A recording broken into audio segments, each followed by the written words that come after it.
So although Christina Broom is regarded as this pioneer female press photographer, her story is largely untold, and through this new acquisition for the Museum of London, we're hoping that we can really begin to tell her story.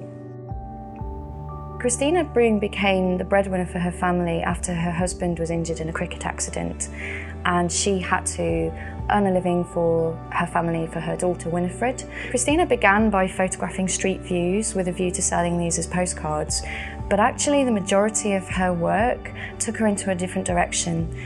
She lived close to Chelsea Barracks and found her way into photographing in and around the barracks and the soldiers, both formal shots and also the more informal.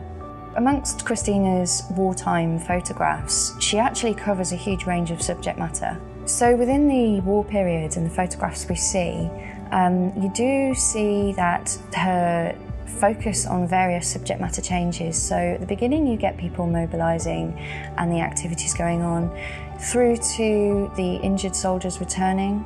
She attends a tea party that the King and Queen hold at Buckingham Palace for wounded soldiers in 1916. And you really do get the sense that amongst many of her images, she's the insider, she's part of this, she's part of the war, and this is her contribution.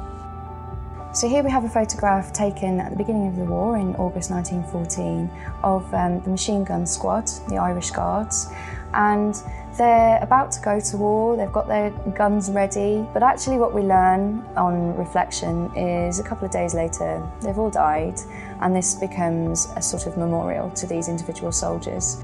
So here we have a photograph of a group of men about to head off to the Battle of Mons, and you start to see, although they're still fairly posed, you start to see that she's in and around the action as it's going on. You can see in the background there are other people getting on with their activities, and that's quite in contrast to the more formal line-up imagery that we're used to seeing from her. So here we have a gathering of lads under the name of the Bermondsey Boys, and you get a real feel for their camaraderie. So many of the photographs that would have been in the press of soldiers going off to war would have been much more patriotic in their approach and their flavour. These images are much more natural, more to the point, and very more real and human. So some of the most poignant images we have within this new acquisition are of the soldiers leaving Waterloo Station. Soldiers are obviously looking, some of them nervous, suddenly some of their families are looking nervous, but effectively they're putting on that brave face and they're going off to war. Christina would have had to have been a fairly determined lady. She's described as quite formidable, and I think to embrace this world of photography, which within her field was fairly unique, would have been quite a brave thing to do. But when Christina's working within the barracks, she actually becomes very well known to the King. And this leads to a relationship where she's allowed great privileges and great access to major royal events, major occasions, and also the royal family quite directly. She's even given an exclusive commission with the Prince of Wales and produces a lovely portrait of a very young prince. And she's the only person who's allowed in to photograph King Edward VII when he has died and is lying in state.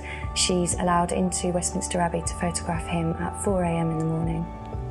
I think what's so intriguing about Christina's work is her character and how that comes through in how and what she photographs. Bearing in mind she's this small frame lady working very often in a quite male-dominated and elite subject matter. She actually has this ability to really pull people together to form lovely compositions. She seizes their attention, and you always get a sense of her relationship with her subjects, whether that's the suffragettes or whether that's these powerful soldiers going off to war.